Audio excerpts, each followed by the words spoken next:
Bueno, continuando, vamos a revisar lo que indica este libro, muy bueno, se lo recomiendo. Está de manera digital, lo pueden descargar en ResearchGate. El autor, el doctor Alcides León Méndez, nacionalidad cubana, es un investigador que me honra conocerlo y que presenta esta literatura, esta obra, que de 2 tomos. Incluso les recomiendo que descarguen los 2 tomos porque esto les servirá también para tanto hidráulica 1 como hidráulica 2. Eh, Vamos a hablar lo que nos indica aquí, las clasificaciones, las conducciones conducciones libres o canales, ¿no? Cuando hablamos de conducciones libres, estamos hablando de conducciones a gravedad, conducciones a canales. Entonces, por su naturaleza, como habíamos indicado, conducción artificial, la que se forma por el hombre, ¿no? Y que tiene una figura geométrica determinada, como ustedes ven. Miren que el autor aquí, por ejemplo, el valor de el talud lo representa en lugar de Z minúscula M. Este es otro símbolo que muy generalmente también se lo encuentra en diferentes literaturas, la M o la Z, pero sigue siendo la misma talud, ¿no? El B, la solera del canal, la carga hidráulica, el ancho o espejo de agua, T, serían estos los valores, los factores que ya hemos dicho. Y una conducción natural, que es la conducción de un río, puede ser de una vertiente, de un canal natural, ¿no? Que ya no tiene una figura geométrica conocida. Las clasificaciones de los canales pueden ser de acuerdo a su objetivo, para riego y drenaje, lo que le habíamos indicado, pero aquí también el autor nos hace ver que puede ser para atravesar agua entre 2 puntos, recolectar agua con 2 diferentes fines, para abastecimiento en general, para su navegación.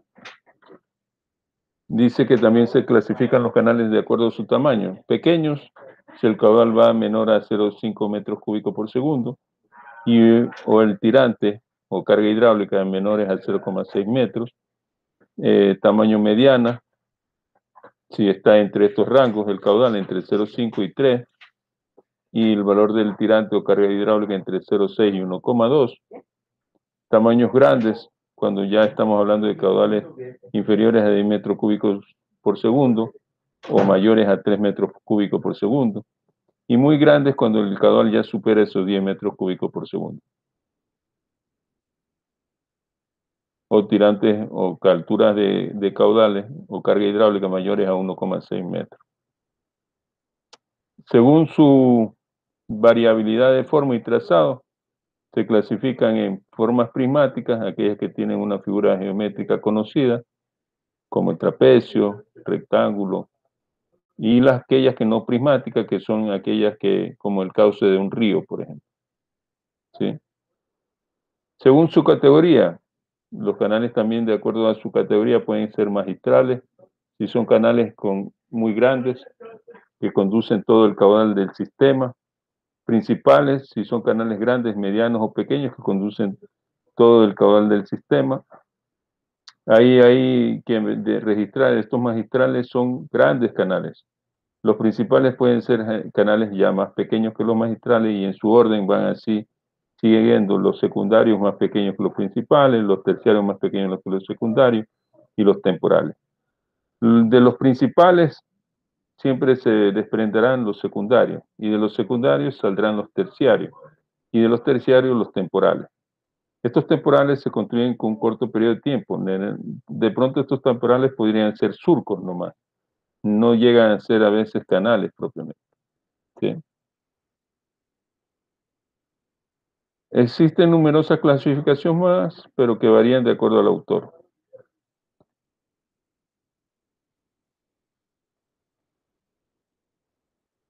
Representación de la sección transversal y el perfil longitudinal. Esta es la sección transversal. Si nosotros observamos, este es el fondo del canal, este es el nivel libre del agua, y aquí tenemos la rasante de energía. Siempre la rasante de energía o la línea de energía va de un punto mayor, más alto, porque es así, un flujo para moverse tiene que irse de un mayor energía a uno de menor energía. Por tanto, la línea de rasante o línea de energía siempre va a ser decreciente. igual que veíamos en conducciones cerradas. Esta rasante de energía, aquí el autor lo representa como SE, perdón. El nivel de agua como SA y la solera o fondo del canal como S sub O. Este valor de Y es el tirante o carga hidráulica, la altura que tenemos de agua en el canal. Ahora bien, si nosotros trazamos un nivel de referencia por debajo, en una línea inferior, vamos a tener que la altura de ese nivel de referencia hasta el fondo del canal, vamos a tener el valor de Z, que es la energía de posición. Con respecto a otro punto en el canal, a veces estos valores de Z son despreciables y se pueden considerar como que tuvieran el mismo valor, porque son pequeñas variaciones, a no ser que la distancia sea bastante considerada o la pendiente del canal sea bastante inclinada. Pero en la mayoría de los casos, este valor de Z puede ser considerado igual de un punto a otro punto en un canal abierto. El tirante de agua, repito, y la altura entre el nivel libre del agua para la línea de energía es dada por la altura de velocidad. Ustedes saben que la altura de velocidad hemos indicado que es velocidad al cuadrado sobre 2 gravedad.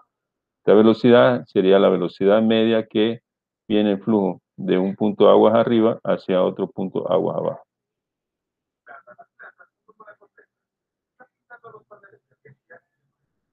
Las secciones pueden ser prismáticas como la que tenemos combinadas. Por ejemplo, aquí podríamos tener una sección trapezoidal, una sección trapezoidal más larga, una sección rectangular y triangular si es que lo queremos dividir en aquello.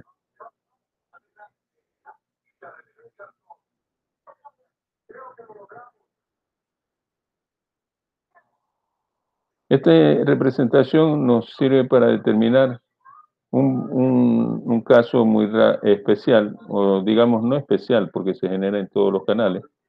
Este es el esquema de una sección de canal. Si nosotros trazamos la sección normal, esta sección normal, que como ven ustedes es, eh, digamos que es paralela, digamos así, al sentido del flujo que viene, forma lo que conocemos aquí con esta sección normal, es lo que calculamos nosotros el Y normal, la altura o profundidad hidráulica, o carga hidráulica. Pero cuando estamos con una sección vertical, con la de atrás, lo que calculamos la altura de agua va a ser la profundidad hidráulica, lo que hace poco le representamos con la letra D. De esa manera, entonces, que quede más bien, agrávense en esto, para cuál es la profundidad hidráulica y cuál es la diferencia entre y la profundidad hidráulica. Uno medido en el plano uno medido en la sección normal y el otro en la sección vertical. El área en unidades de metro cuadrado, el perímetro mojado en unidades de metro, en el sistema internacional, ¿verdad? El ancho de la superficie libre también en metro. El radio hidráulico, que es la relación entre área y perímetro, si área es metro cuadrado y perímetro en metro, la unidad del radio hidráulico vendría a ser el metro. Y la profundidad hidráulica, que es el área dividido para una longitud, como A sobre T, también nos daría una magnitud de metros en longitud. Unidad en sistema internacional, repito. Y aquí viene una tablita que sería bueno que ustedes, esto no está en este único texto, también lo pueden encontrar en cualquier otro libro, en BT Show, hidráulica de canales de BT Show, en la hidráulica, en cualquier libro de Streeter también pueden encontrar ustedes esta tablita, con diferentes simbologías quizás, ¿no? Recuerden aquí M sería el valor de Z, que habíamos estado indicando para definir al talud. Por ejemplo, una sección rectangular, el área mojada va a ser B por Y. En la sección trapezoidal que nosotros ya habíamos determinado, B por Y más Z, Y cuadrado, ya lo habíamos indicado. Para una sección triangular será Z, Y cuadrado. Una sección parabólica, 2/3 de T por Y, sería la sección parabólica. Y para una sección circular, estos ángulos forman es la horizontal del agua con el centro del círculo, ¿no? Con el centro de la circunferencia forma este ángulo central. Y ese ángulo teta, omega, si lo calculamos y hacemos esta expresión, podemos determinar sea el área mojada, como en este caso, sea el perímetro, sea el T, el valor de T. Y ahí tenemos algunas expresiones. Yo les recomendaría que descarguen, repito, el libro porque a veces estas expresiones, por ejemplo, no las he visto en otro texto. Incluso el ingeniero, el doctor Alcides, se ha dado la tarea de sacar algunas relaciones de su propia experiencia y cálculos. Entonces, muy interesante para este tipo de conducciones que son muy raras, pero que pueden presentarse en algún momento.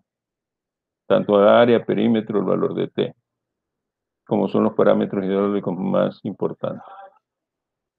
Sección U, sección portal. Esto tenemos aquí, por ejemplo, sección rectangular. Lo que hablaba hace poco en esa descripción, sección portal. Miren cómo es esta sección, como un túnel. Esto es como una U.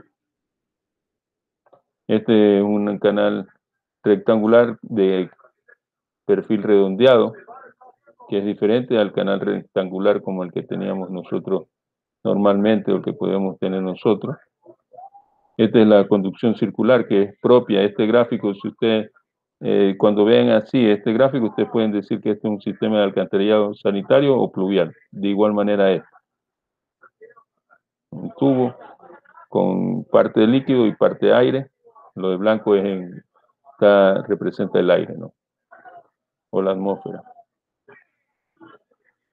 Y así tenemos estos detalles que son muy importantes e interesantes. Para el cálculo de una sección irregular, como habíamos indicado, tendremos que buscar artificios, y uno de esos es subdividir todo este elemento irregular, que es la sección de un cauce de un río, dividirlo, subdividirlo en franjas que nos permiten determinar con muy poca error áreas. La sumatoria de todas estas áreas pequeñas nos daría el área total, ¿no? Que es lo que representa aquí estas ecuaciones, la sumatoria, tanto para el área, perímetro y el valor de T, sacando la integral de cada una de estas áreas, podemos nosotros determinar esos valores.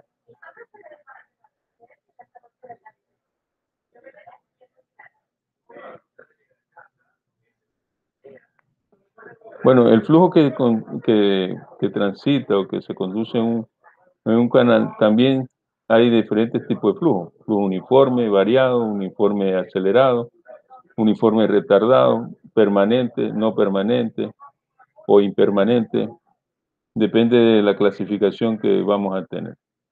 Vamos a ver lo que nos indica aquí este texto, el autor. Dice que el nivel de agua en una conducción libre puede variar respecto al tiempo y al espacio. Si denominamos Y, o Y lo hemos indicado nosotros también como la profundidad del agua, carga hidráulica. Aquí el doctor le dice a la profundidad de circulación de agua en una sección, en una conducción libre, se puede escribir que Y está en función del tiempo y del espacio. T es tiempo y X es distancia. El primer criterio de clasificación dice con las conducciones libres el tiempo-espacio. Vamos a ver qué dice con respecto al tiempo y el espacio. Dice que si Y, la profundidad, la derivada del valor de Y con respecto al tiempo es igual a 0, esto significa que es constante. Esa carga hidráulica, Y, se mantiene en el tiempo constante, no cambia, se dice que un flujo es permanente. Repito, cuando el tirante o carga hidráulica, el valor de Y, en el tiempo, es decir, si yo a las 9 de la mañana estoy ubicado en un punto de ese canal, la carga hidráulica es 3 metros, a las 12 de la noche que voy a ir a ese mismo punto, si es un flujo permanente, quiere decir que a pesar de que haya pasado tiempo, el valor de Y sigue siendo el mismo, es una constante. Entonces se dice que es un flujo permanente. Cuando varía con el tiempo, nos dice que, claro, que ya es impermanente, o de otra manera de decir es no permanente. Impermanente o no permanente. Con el espacio de y sobre dx, es decir, es igual a cero, es una constante. Cuando, por ejemplo, estoy en un canal, en un punto A, el tirante es 3 metros, el tirante de agua, la carga hidráulica, la altura del fondo del canal hasta el nivel libre de la superficie es 3 metros, eso en un punto A. Pero si yo camino 1 kilómetro, o 2 kilómetros, o 3 kilómetros a un punto B, C, D, y mido esas alturas y voy a encontrar que es 3 metros mismo, quiere decir que es un flujo uniforme. O sea, con la distancia, lo que estamos hablando es que el flujo es uniforme o no uniforme. Cuando es una constante, cuando la variación de Y no cambia, cuando la carga hidráulica no se modifica, es uniforme. Cuando sí se modifica, cuando ya deja de ser constante, es un movimiento de flujo no uniforme, o denominado también variado. Y este movimiento variado puede ser variado si el cambio, gradualmente variado si el cambio es lento, o rápidamente variado si el cambio es brusco. Y aquí tenemos algunas gráficas que nos permiten identificar de manera gráfica los regímenes permanente y uniforme. Aquí este gráfico se ve que justamente en el espacio Y no cambia, o sea, de este punto a este punto no cambia. Es un flujo uniforme. Si nosotros decimos que en este tiempo esté 1 y acá esté 2 y no cambia Y, también nos dice que el flujo es permanente. En el caso que tenemos acá, es permanente, esto no es ya es permanente, porque del punto A al punto B, Y1 cambia a Y2, por tanto es un flujo no permanente. En este caso puede ser variado gradualmente o variado rápidamente variado.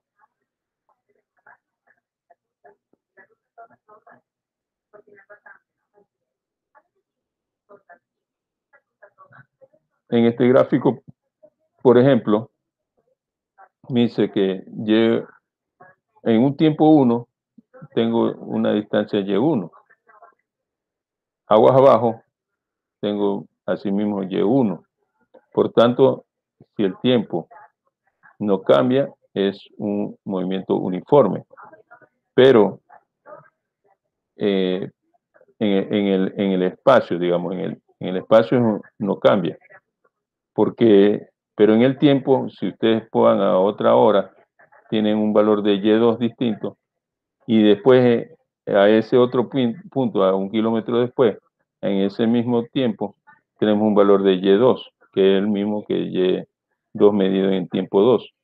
En este caso será un movimiento impermanente uniforme. O sea, no es uniforme porque en el espacio no se modifica el valor de Y. O sea, en la distancia, a pesar que yo tengo distintas distancias, Y1 se mantiene igual a Y1, Y2 se mantiene como Y2, a pesar de la distancia, por tanto es uniforme. Pero es impermanente porque con el tiempo se modifica. No es el mismo Y1 en un tiempo 1 como en un tiempo 2 tenemos otro valor de Y2. Al hacer esa variación es un flujo no permanente o impermanente. En este caso de acá, en esta gráfica también, nos identifica como el flujo no permanente o impermanente variado. Variado porque ustedes ven que con el tiempo y con el espacio se cambia. Ya no es un movimiento uniforme. Mire, tiempo 2, tenemos un valor de Y1, tenemos otro valor de Y1 para el tiempo 1, para el tiempo 2 tenemos otro valor de Y2 y otro valor también aguas abajo. Por tanto, es una gráfica de un flujo impermanente variado.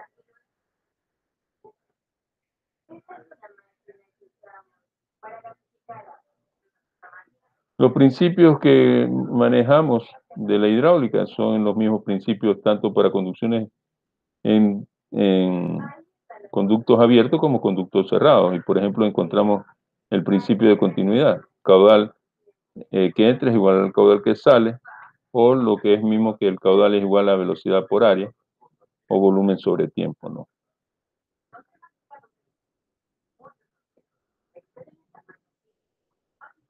Siempre y cuando el caudal no entre ni salga de una conducción, en este caso abierta o cerrada, se dice que el caudal es el mismo, es una constante.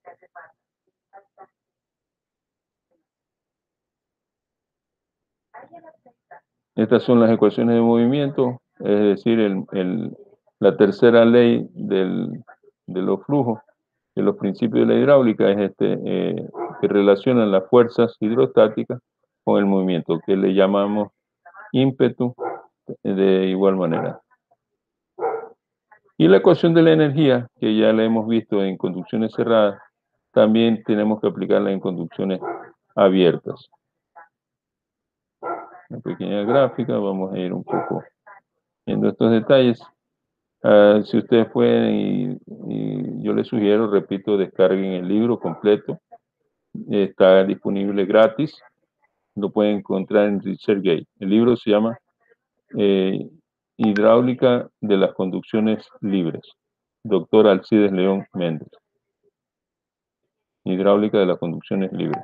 Tomo 1 y el otro tomo 2.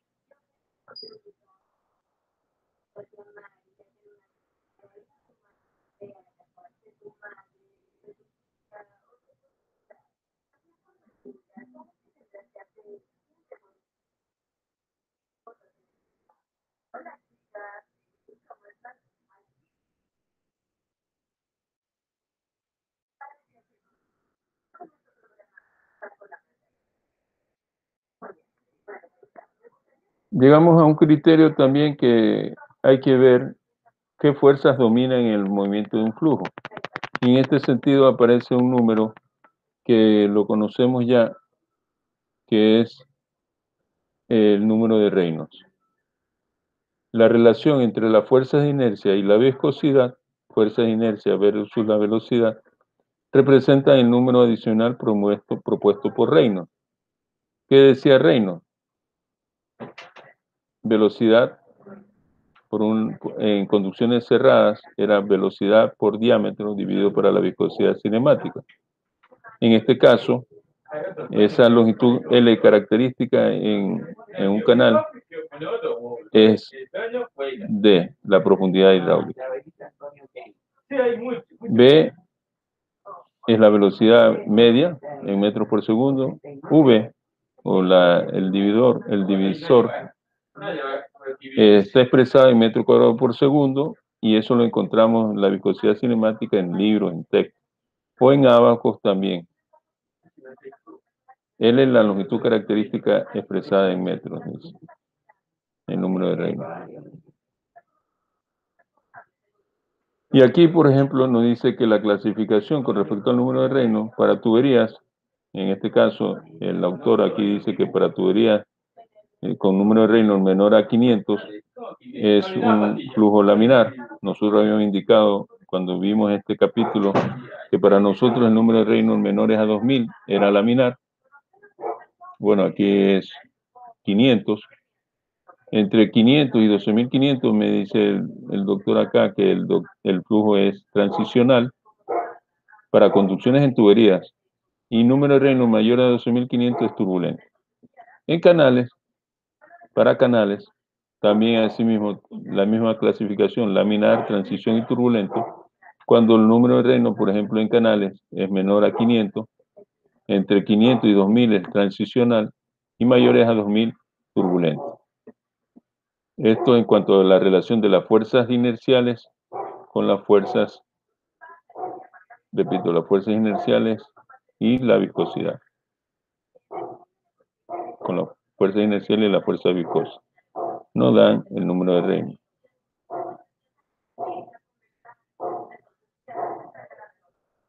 Y asimismo, como veíamos, ecuaciones que podemos determinar en conducciones cerradas para determinar las pérdidas de carga, aquí también podemos determinar las pérdidas de carga a través de Hansen-Williams, Darcy-Weisbach, o Manning.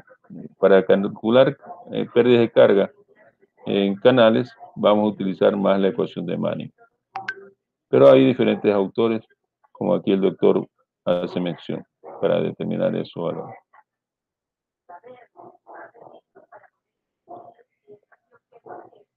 Hay otra relación que también hay que tener en cuenta, que es la relación entre la inercia y la gravedad. Hace poco vimos las fuerzas de la inercia con la viscosidad, que daba el número de Reynolds. Pero la relación entre la inercia y la gravedad se indica, es un otro número que se le conoce como el número de Froug. NF representado en su mayoría de los textos, que representa el número de Froug. Las fuerzas inerciales sería la velocidad al cuadrado, y las fuerzas gravitacionales G por L, gravedad por esa longitud característica. Y repito, esa longitud característica va a ser la profundidad hidráulica Y. O en este caso también D, la D mayúscula, ¿no? Que es la profundidad hidráulica.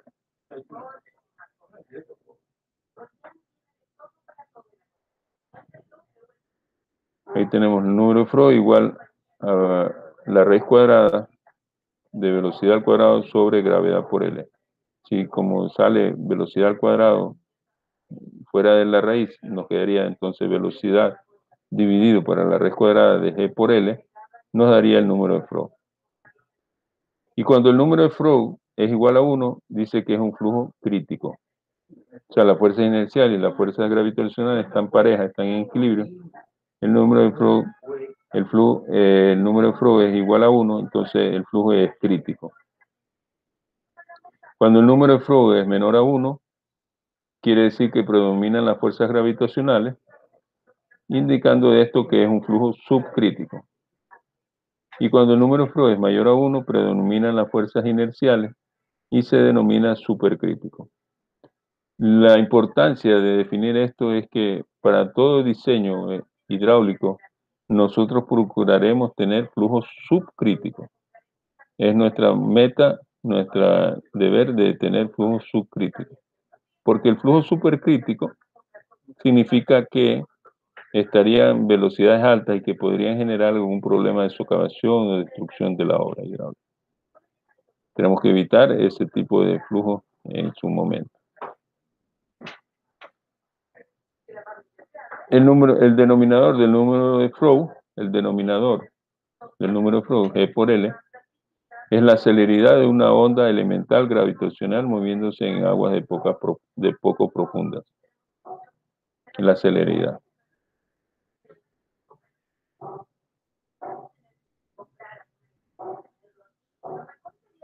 Y lo que le decía hace poco, que esa celeridad es igual a la raíz cuadrada de gravedad por Y, ¿no? Si asumimos que la profundidad hidráulica es muy parecida o muy semejante a Y. D, recuerden que es la profundidad hidráulica, que era la relación A sobre T. Cuando este valor llega a ser muy pequeño y casi igual al valor de Y, consideramos que la celeridad es la raíz cuadrada de gravedad por Y, que sería el denominador del número de Froug. El numerador, recuerden que siempre va a ser la velocidad media.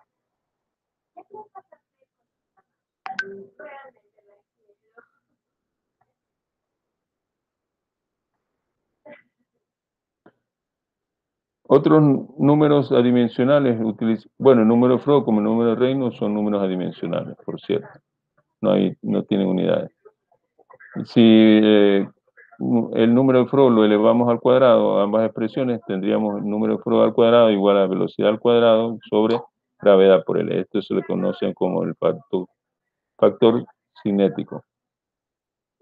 El número de Boussinesq, así como teníamos un coeficiente de Coriolis, tenemos un número de Boussinesq, que es igual a la velocidad dividido para raíz cuadrada de 2 gravedad por radio hidráulica.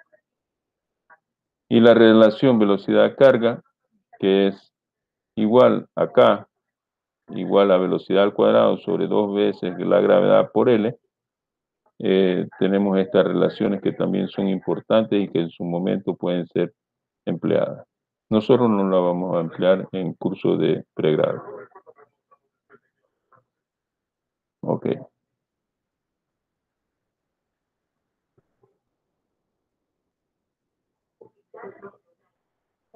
Nosotros ya habíamos visto el área mojada para una sección trapezoidal, el perímetro mojado y el radio hidráulico, con diferentes, eh, digámoslo así, con diferentes simbologías, pero los conceptos ya los vimos. Aquí hablamos del perímetro mojado para cuando la pendiente 1, esta pendiente es diferente a esta otra pendiente, o talud.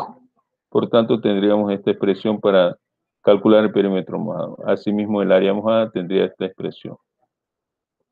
Hacemos lo mismo que hicimos con nuestro caso, de manera cuando teníamos la misma inclinación, lo podemos hacer cuando este cambia de inclinación o las condiciones cambian. Esta es cuando tenemos igual pendiente, es la fórmula que ustedes tenemos. B más ZY por Y. H en este caso el autor lo define como el tirante o calado. Perímetro mojado, que lo representa con este símbolo griego, igual a B más 2 veces Y multiplicado por Z al cuadrado más 1, o en este caso 1 más Z al cuadrado. Para canales triangulares, por supuesto que la solera ya no hay, porque el triángulo termina en una punta, entonces B es igual a 0. Y para casos de canales rectangulares, ese beta, este ángulo beta, viene a ser 90 grados. Por tanto, el valor de Z es igual a 0. Cuando tenemos canales rectangulares, Z es igual a 0. Y aquí viene un concepto muy importante también, que es el factor de Gauss o caudal característico. El caudal característico, que es K sub O, se lo define como la relación entre el Q, dividido para la raíz cuadrada de la gradiente hidráulica. Este valor de gradiente hidráulico representando aquí por S, y nosotros lo vamos a representar con la letra S.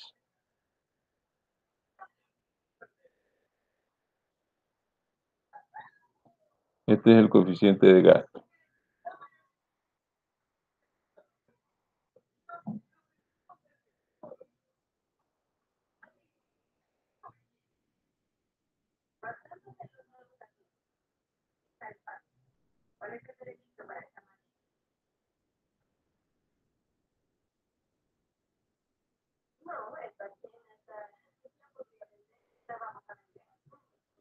Bueno, ya hemos visto entonces los elementos característicos de un canal, cómo se clasifican los canales, cómo se clasifica el flujo que pasa por un canal en uniforme, no uniforme, permanente, no permanente, o variado gradualmente, o variado acelerado, o variado retardado. Vamos a ver, estamos indicando que para los canales erodables y no erodables. En esta parte que viene nos habla de los diseños de canales de riego. Esto lo vamos a pasar de manera rápida, indicando que para canales de riego dice, para la conducción de pequeños caudales no superiores a 20 litros por segundo, se utilizan zanjas, ¿no?, en el interior de los lotes. La sección trapezoidal es la más usada, por lo que les decía hace poco. Tiene bajo costo y fácil comunicación, facilita el revestimiento y presenta un buen comportamiento hidráulico. Una sección trapezoidal es la mejor sección hidráulica para las conducciones libres. Esta es una gráfica de una conducción triangular. Como ven, la solera no hay, 0. Y una conducción trapezoidal. Y la conducción rectangular, que es la que tenemos nosotros. En caso de que este material o el terreno, si fuera recubrimiento no habría problema. Este canal rectangular puede ser subsistente, podría existir. Pero si no es con recubrimiento y es con arcilla, esto apenas viene un caudal, puede estar socavando y se nos destruirá el canal si no lo recubrimos. Es muy riesgoso tener canales rectangulares en canales no erodables. En canales, perdón, erodables.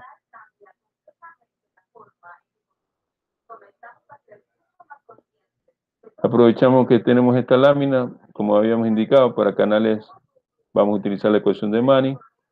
Manning, la representación de la ecuación de Manning es que nos dice que la velocidad es igual a 1 sobre n, N es un coeficiente, así como veíamos el coeficiente de rugosidad en caso de tubería, o el coeficiente de Hansen-Williams, que era representado por la letra C mayúscula. N minúscula, representa el número de Manning. Ese número de Manning está en función del tipo de tubería. O sea, si es de hormigón, tiene un valor de Manning. Si es acero, tiene otro valor. Y esos valores los encontramos en las especificaciones del material con el que vamos a utilizar nosotros. O si es un suelo, por ejemplo, de las características del suelo, determinar ese número de Manning en el tipo de suelo que tenemos. Si es un suelo arenoso, arcilloso, limo arenoso, tiene sus valores N. ¿Cómo lo determinamos? Con ensayos de laboratorio. Y que en su momento ya vienen establecidos ciertos valores en tablas que pueden ser guías, aunque a veces estas guías no representan la realidad. Si queremos hacer un trabajo minucioso y exacto, tendríamos que ver para las condiciones, por ejemplo, en el río Puerto Viejo, cuál es el verdadero valor de N a considerar.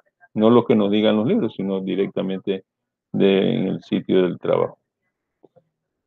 Multiplicado 1 sobre N, multiplicado por la gradiente hidráulica elevado a la 1 medio, y R, que es el radio hidráulico, elevado a los 2 tercios. Esa es la ecuación de Manning. 1 sobre N multiplicado por radio hidráulico a la 2 tercios, y la gradiente hidráulica, pues la pendiente del terreno, y elevado a la 1 medio. Aquí vale indicar de que nosotros vamos a considerar para todo nuestro estudio que la gradiente hidráulica, S,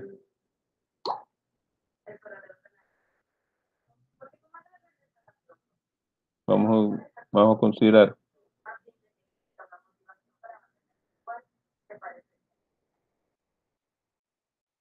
a todo el estudio de pregrado, tanto hidráulica 1 como hidráulica 2, vamos a considerar que el flujo es permanente, que en la realidad no siempre lo vamos a encontrar, pero vamos a considerar en nuestro caso que siempre vamos a tener flujo permanente. Como el flujo va a ser permanente, quiere decir que esta rasante o esta gradiente de la línea de energía, esta inclinación de la línea de energía, la inclinación del nivel de agua, del nivel libre de agua, y la inclinación del terreno va a ser la misma. Para este caso, para flujo permanente. Si no fuera permanente, esas gradientes serían distintas. Tendríamos que determinar esas gradientes. Pero repito, para el estudio de pregrado que vamos a hacer, tanto de hidráulica 1 como hidráulica 2, vamos a asumir que estamos frente a un flujo permanente. Cuando tenemos un flujo impermanente, ya existen algunas otras ecuaciones que tenemos que hacer uso para poder determinar realmente cómo se refleja o cómo determinamos esa gradiente, tanto de la línea de energía como la gradiente del terreno, como la gradiente del espejo de agua. La gradiente del terreno sería siempre con la topografía del sitio, ¿no? Pero ya si es un flujo permanente, con la topografía del sitio ya tenemos entonces la pendiente del terreno, tenemos la pendiente de la gradiente hidráulica o línea de energía y la pendiente del nivel libre de la superficie.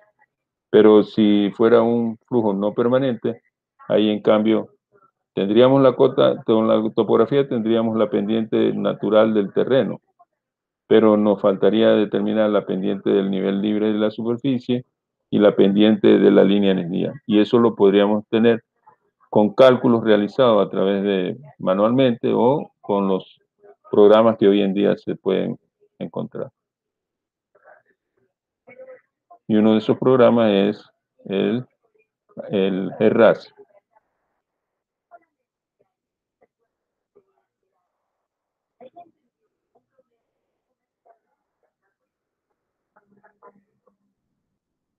Si hacemos uso de la ecuación de Manning, vamos a encontrar este término,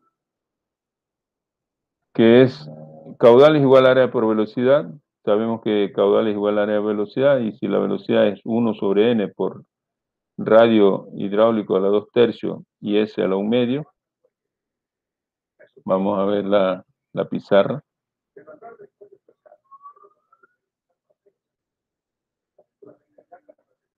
Lo que le menciono es que dijimos que la velocidad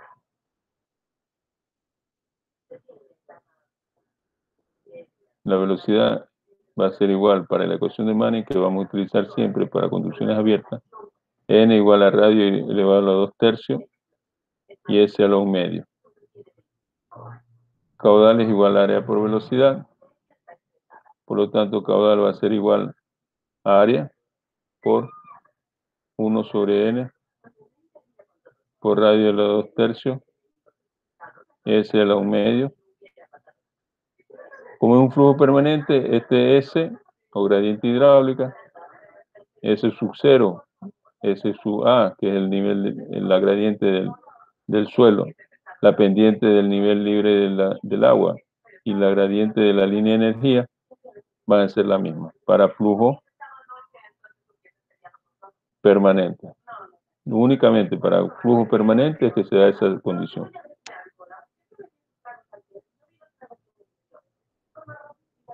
Por tanto, si tengo esta expresión y yo despejo los valores que yo puedo conocer directamente sin ningún cálculo y que debo conocer es el caudal, porque repito, para yo hacer una obra hidráulica yo necesito saber qué es lo que necesito conducir. Primero, si es agua, si es petróleo, si es gasolina. Segundo, qué cantidad o qué volumen. Entonces tenemos que saber el caudal. Tengo que identificar el tipo de material que voy a utilizar. O sea, yo tengo que definir, voy a utilizar PVC, hormigón, por tanto este dato tengo que conocerlo. Y la gradiente hidráulica es otro valor que me da, es la topografía del terreno. Si estoy diciendo que el flujo es permanente, la topografía del terreno, que es la que me da el valor de la gradiente hidráulica, ese valor ya es conocido. Por tanto, Q por N por S a la 1 medio, este término es lo que es el caudal característico. Caudal característico. Y ese caudal característico, si ustedes ven en los términos de esta ecuación, ese caudal característico va a ser igual entonces al área por radio a la 2 tercios. Si yo tengo este valor dato o conocido, lo que me tocaría conocer es cómo determinar el área o el radio hidráulico de una sección del canal para obtener que justamente que esas dimensiones del canal me permitan llevar el caudal que requiero en la gradiente hidráulica que yo tengo del terreno o la que yo estoy diseñando mi obra para cumplir a satisfacción mi proyecto de diseño de un canal.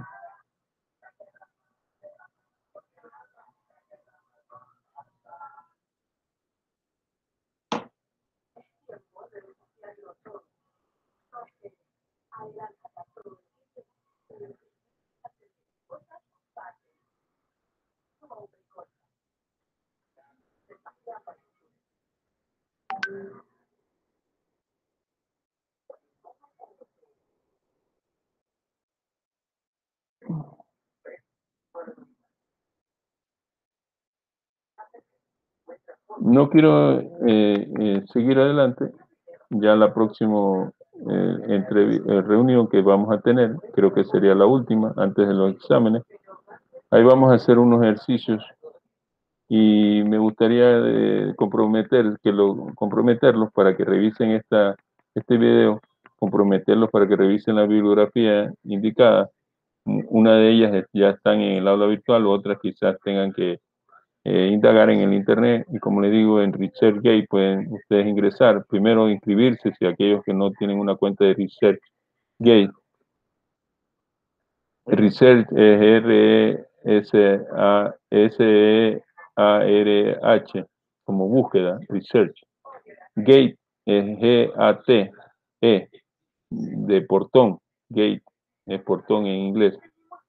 Y pueden ustedes ingresar a ese sitio, se inscriben con su cuenta de Google o con otra cuenta que ustedes prefieran y pueden ingresar y buscar ahí, me pueden buscar a mí también, me gustaría que también me pongan ahí como en la búsqueda o como seguir seguir así como hacen el seguimiento en Instagram o cualquier otra de estas plataformas sociales, también pueden seguir a cualquier investigador que esté publicando en estos sitios. Ahí tenemos al doctor Antonio Campos, al doctor William Méndez, está el doctor Kevin Chunga, está el doctor Archie León, que le acabo de mencionar, y entre otros, ¿no?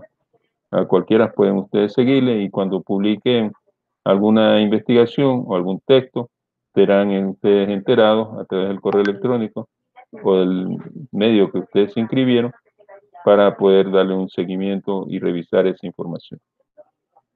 De mi parte sería por todo hoy día.